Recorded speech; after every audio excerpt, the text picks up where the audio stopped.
Hello guys, welcome, and hereafter we will quickly have an overview on the coil tubing intervention work with emphasis on the pressure control barrier sequence.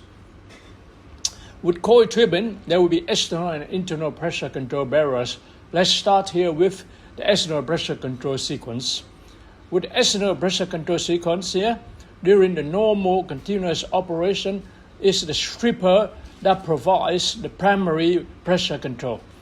And of course, while you are installing tools into or removing tools out of the high pressure riser or lubricator here, and in that case, the Christmas tree valves will be the primary control. Of course, that will be either the swap valve or the upper master valve. And the secondary well control is the coil tubing BOP. Usually it's the quad BOP. We'll have a look into the quad BOP configuration later. And tertiary control is the shear and seal BOP, which is mounted directly above the Christmas tree here. About the internal pressure control, the primary control is the two check valves that you install in the BHA of the coil tubing. In case you need reverse circulation for your well, then you can't install the two check valves. In that case, the primary control now is the quad BOP shear ram, and that will make the seal and shear BOP here, which is directly mounted above the Christmas tree, become the secondary control. And the secondary control in the normal case is the quad BOP shear and blind rams. And the tertiary control is the shear and seal BOP, which is mounted directly above the Christmas tree here. We'll have a look into the quad BOP configuration later. And here is an example of the BOP for coil tubing, the configuration. Of course, here you have the side door stripper, and this is just a single quad BOP. You have the blind rams installed on top, and then next you have the shear ram, then you have the side outlet port, and below it is the slip rams. The side outlet port always installed between the shear ram and the slip rams, and the bottom you have the pipe ram. Alright, in some well you may end up seeing a configuration like this. You have a tandem stripper and tandem BOP coil tubing.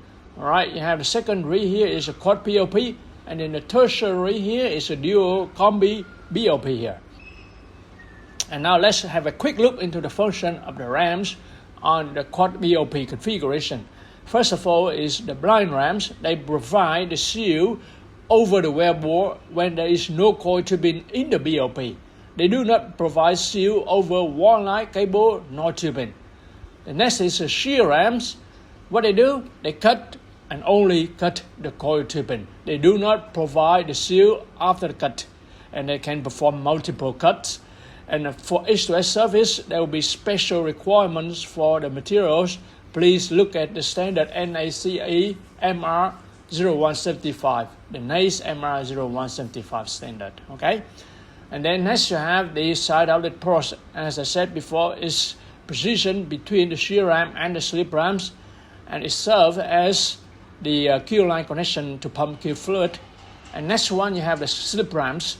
What does the slip ram do? The slip ram grips the coil tubing to prevent it from being pushed out of the wellbore or falling down the wellbore.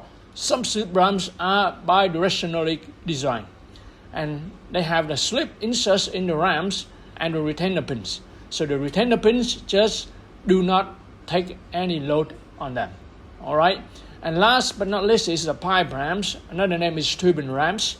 They are the sealing rams that provide the seal around the coil tubing to isolate the wellbore fluids and contain the pressure below. Hope this video does some good for you, and you can take away something useful for your operation and your knowledge. And if you have any comments, just feel free to drop me a note on my email address here.